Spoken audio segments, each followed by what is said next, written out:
Com 66.868 mortes, março foi o mês mais letal da doença do coronavírus de 2019 no Brasil. Termina com um recorde de 3.950 mortes num dia e mais do que o dobro dos 32.915 óbitos de julho do ano passado, que era o pior mês até agora. Ontem, o Brasil foi responsável por um terço das 10.924 mortes registradas no mundo de Covid-19. O total de mortes no país está em 321.886. Pela primeira vez, a média semanal de mortes passou de 20 mil. A média diária de mortes dos últimos 7 dias bateu o recorde pelo sexto dia seguido, com alta de 42% em 2 semanas. Chegou a 2.971 mortes por dia. Desde 25 de fevereiro, só não quebrou o recorde em 4 dias. O número de casos novos do dia ficou em 89.200 e a média em 75.154 nos últimos 7 dias. Sempre na contramão das boas práticas de combate à Covid-19, sem máscara, o presidente Jair Bolsonaro voltou a dizer que não adianta ficar em casa, contrariando inclusive o novo ministro da Saúde. O presidente não participou da primeira reunião do comitê que ele próprio criou na semana passada, sem convidar nenhum cientista. As agressões a jornalistas aumentaram 168% no ano passado, incentivadas por Bolsonaro e seus seguidores.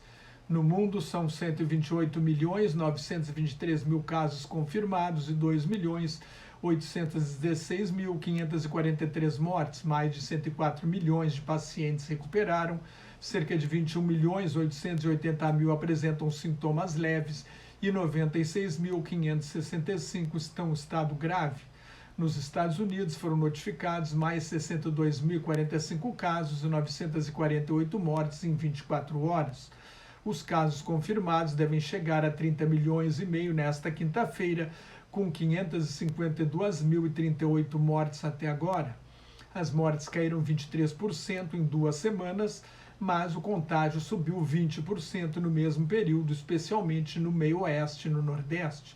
Na França, houve mais de 59 mil casos registrados nesta quinta-feira, mais de 5 mil pacientes estão hospitalizados em unidades de terapia intensiva. Diante do aumento da gravidade da situação, o presidente Emmanuel Macron falou em cadeia nacional de televisão no início da noite e anunciou medidas para reduzir o contágio, que foi de 400 para cada 100 mil pessoas nas últimas 2 semanas na região de Paris. A França fecha as escolas por 3 semanas a partir de segunda-feira, prolonga o confinamento, hoje em vigor em 19 departamentos, inclusive na região de Paris, e estende o confinamento a todo o país, aos 96 departamentos da França metropolitana, por 4 semanas a partir de sábado. Ninguém poderá ir a mais de 10 quilômetros de distância de casa, haverá toque de recolher noturno, das 7 da noite às 6 da manhã. Todo o trabalho que puder ser feito à distância será feito à distância ou em casa. Só abrirão as lojas de produtos e serviços essenciais e a partir de 6 de abril ficam proibidas as viagens entre diferentes regiões da França, a não ser por motivos de força maior.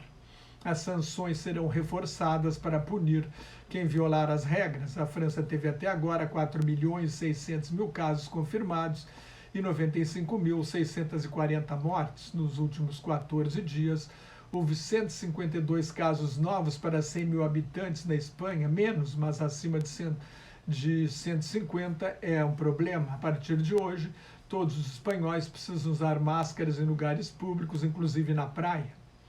O Reino Unido, onde o confinamento está sendo relaxado gradualmente, registrou apenas 42 mortes na quarta-feira, mas os jovens fizeram grandes festas com muito mais gente do que o limite de 6 pessoas, beberam e brigaram em parques da Inglaterra, que relaxou o confinamento na segunda-feira.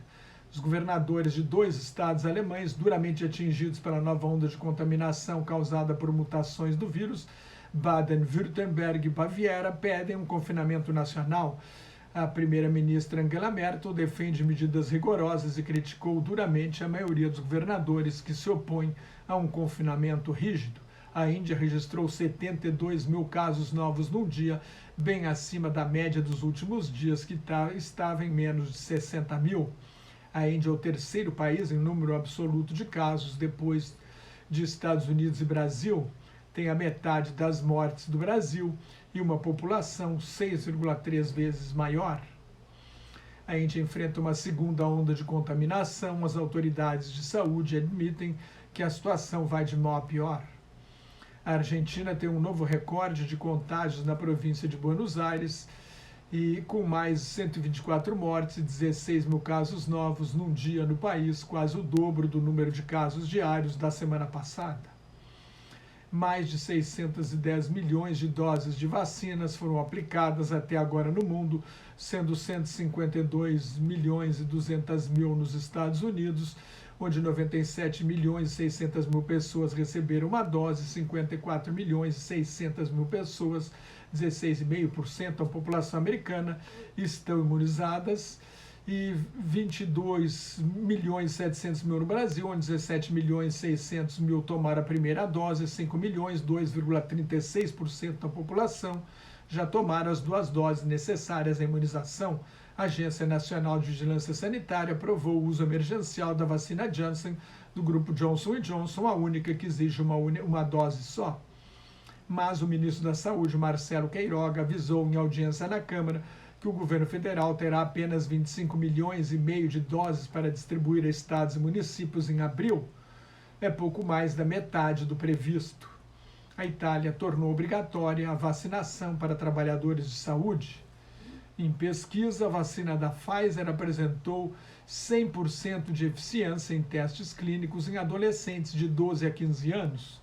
Com a crise econômica causada pela pandemia, o Brasil tem agora 14 milhões e meio de desempregados e 5 milhões e 900 mil trabalhadores estão sem alento, desistiram de procurar emprego, porque não estão conseguindo, de acordo com a Pesquisa Nacional por Amostra de Domicílios do Instituto Brasileiro de Geografia e Estatística, o IBGE.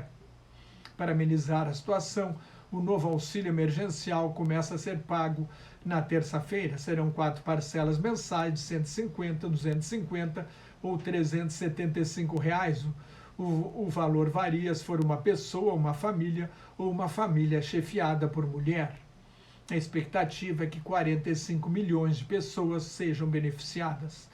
Na Argentina, a pobreza atinge 42% da população, ou 19 milhões de pessoas.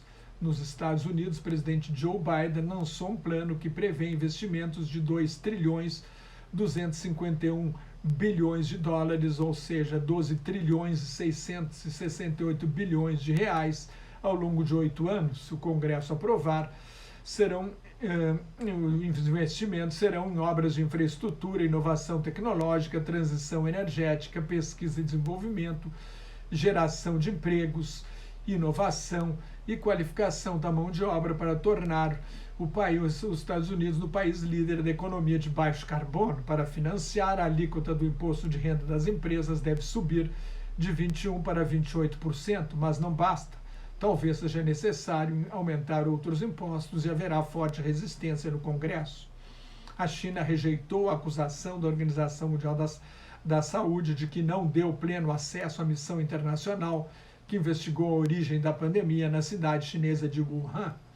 O regime comunista chinês alegou que a origem do novo coronavírus deve ser investigada em outros países, inclusive em laboratórios militares dos Estados Unidos. Vários países criticaram o relatório da Organização Mundial da Saúde, que apontou a origem como sendo um vírus de morcego que chegou ao homem através de outro animal. Outra hipótese é que tenha escapado de um laboratório chinês e a China não aceita naturalmente esta hipótese. Se você gostou, assine meu canal no YouTube, mais notas e comentários sobre política internacional no meu blog, Globalização em Crise, no meu Twitter e no Facebook, onde colaboro com o grupo Quarentena News. Entre lá no Face e dê um like em Quarentena News 1 se gostar do conteúdo. Cuide-se, fique em casa se não tiver nada muito importante a fazer na rua, use máscara e mantenha a distância de pelo menos 2 metros quando tiver de sair à rua. Higienize sempre as mãos e muito obrigado pela sua atenção.